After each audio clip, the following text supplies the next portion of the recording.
Hello, wonderful people. This is Stephanie Nadolny for Wonderbot Animals, and here is Wife chose her pet crocodile over marriage. Before we begin, make sure to click the like button, subscribe to our channel, and click the notification button for more amazing videos.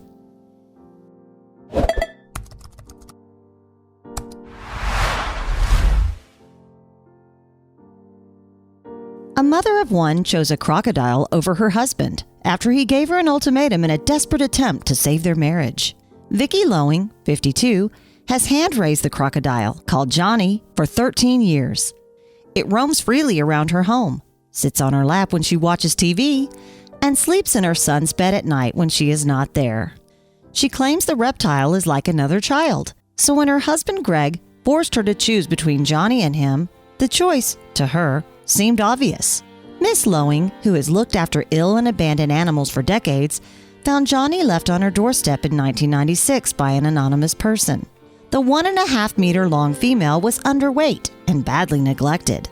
She has looked after the animal ever since. Johnny has become so domesticated, she now crawls out of its large water tank in the living room to watch TV on the family's laps. But her husband Greg was less than impressed with her humane efforts.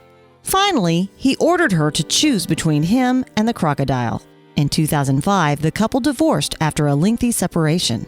Husbands can look after themselves, but my crocodile can't make his meals, she reasoned. Miss Lowing, a trained nurse, continued, "Men like to be the center of attention in a relationship, but Johnny was like another child to me, and all my children will always be equal to any partner I have. As soon as I started looking after Johnny, Greg and I started having problems. We did nothing but fight. There was a lot of tension in the house. He said I spent too much time on Johnny. It got really bad. Greg, she confessed, worked 12 hours a day, 7 days a week. It was not surprising, then, that when he got home, he was frustrated to find his wife's attentions devoted to a reptile instead of him. Miss Lowing said, I think he became jealous of the amount of time I spent with Johnny. He said I devoted all my time on the crocodile instead of him.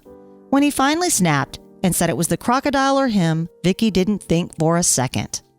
She said, I felt like Greg was asking me to put him ahead of one of my children. I had pets when I met Greg, so in my eyes, he knew what he was getting into, just like any other man who gets with a woman with children.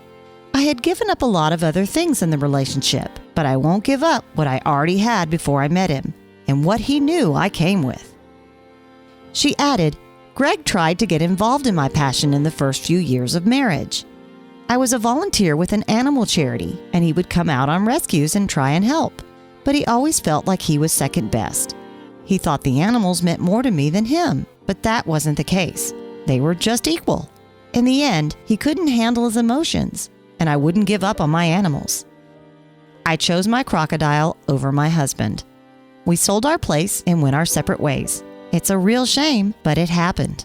Miss Lowing, from Rockbank, Victoria, Australia, now lets Johnny run freely through her home with son Andrew. And she noticed as her son, 18 months older than the pet, started to grow and develop, so did the crocodile. She said she soon became familiar with the new house and her surroundings. It was like having 2 children to look after. They were like siblings. And as Andrew learnt and grew his curious side, so did Johnny. Johnny was no different than any toddler. She added, I once heard Andrew screaming, Mummy, Mummy! I ran in to discover Andrew crying, saying Johnny had taken his toy. Sure enough, there was Johnny in his water tank with the toy in his mouth. After 5 years, Johnny crawled onto her lap as she watched TV. She said, I never handled her, but one day she came to where I was sitting and laid across my lap. She just sat there watching TV. That was when I knew he had bonded with me. I had won its trust. After that, he would come and find me around the house. If I was working on the computer, he would come and lay across my feet. He was just like any dog or cat or any other pet wanting attention. It was only after all these years that Miss Lowing discovered Johnny was, in fact, a girl. Crocodiles have no external organs, so its sex is determined by size and weight after many years. Johnny, now 13 years old, is 1.5 meters long and weighs 12 kilos. But if he was a male, he would be much bigger and heavier. Vicki said, I had to tell Andrew his brother was actually his sister. We stuck with the name Johnny, though, because it's what we, and she, is used to. And I was secretly thrilled. I've always wanted a daughter.